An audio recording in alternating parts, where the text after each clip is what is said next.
exhaustive list. But instead of urging de-escalation, many on the left are continuing their dangerous rhetoric. Republican Senator Mark Wayne Mullin of the great state of Oklahoma, member of the Armed Services Committee. Look, Senator, I don't know if you just heard, but when you add in on a congressional website, I would assume this Robert Garcia knows how this looks, a tracker on ICE agents. Right. I mean, that's like a hit list.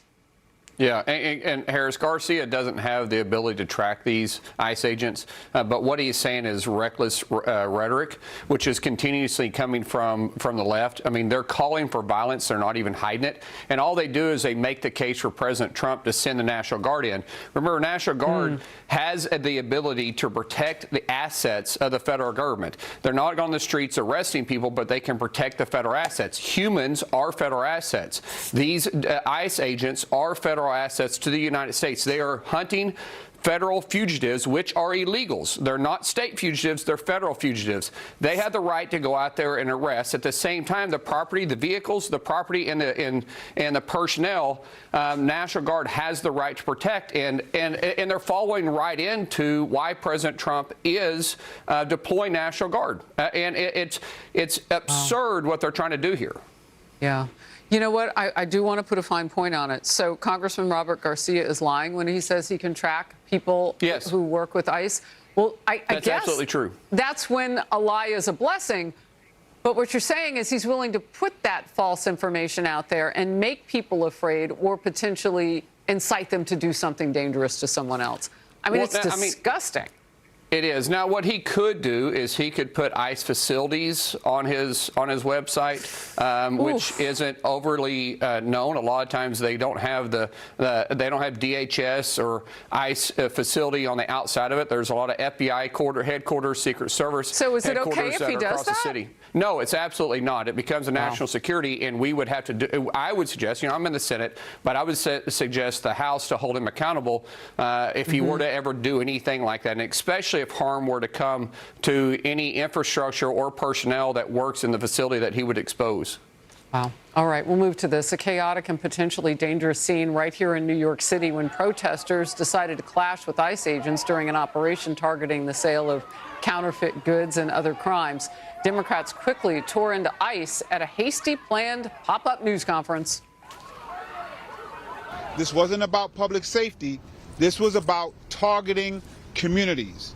And so we want people to be clear, as much as we can continue to say, none of this is about public safety. It is about fear and chaos. There is no excuse for sending military-style vehicles and a national law enforcement response for street vendors. New York City mayoral candidates also had something to say about it. Democrat, socialist, and communist Zoran Mamdani blamed the Trump administration's authoritarian theatrics. Those are his words. Independent Andrew Cuomo called it an abuse of federal power and more about fear than justice. Those are his words. Republican Curtis Sliwa's campaign said organized counterfeit rings are hurting law-abiding merchants. Wow. What an interesting debate the next one will be. Now, back to you, Senator. What do you say about this? I mean, there's a long list of the crimes, the people that they were going after. It's not hard to trace why ICE showed up. Well, Harris, either we're a nation of laws or we're not. Selling counterfeit merchandise is illegal. Not to mention, it's stealing revenue from the company itself, plus tax revenue from the municipality to which it's being sold. Once again, the federal agencies were doing their job. By the way, Secret Service actually has a role in going after counterfeit merchandise too, not much less that the individual themselves is illegal. They are federal fugitives. And if we're not going to enforce a nation of laws, then we become a lawless nation. And I don't think anybody wants that. This is why the Democrats' popularity with the American people is at the lowest it's ever been, because they can't rationalize their position. They're more interested in protecting criminals than they are protecting law-abiding citizens in their own community. Look, I'm looking at the people who are gathered around in this video and in many others that we see.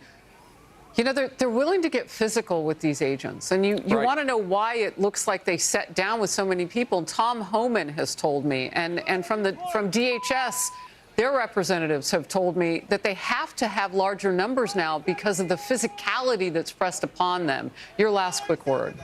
Which, once again, this makes the point why President Trump needs to deploy these National Guard members. Even though I hate it for disrupting the National Guard members themselves, there is a federal role, and we have seen this through the civil rights movement, all the way with JFK, LBJ. We've seen it repeat in history before, where National Guard has been used to protect federal agents and federal property in time of disturbance. This is why there probably has to be a larger deployment of National Guard to protect federal agents from doing their job, or to be able to let them do their job.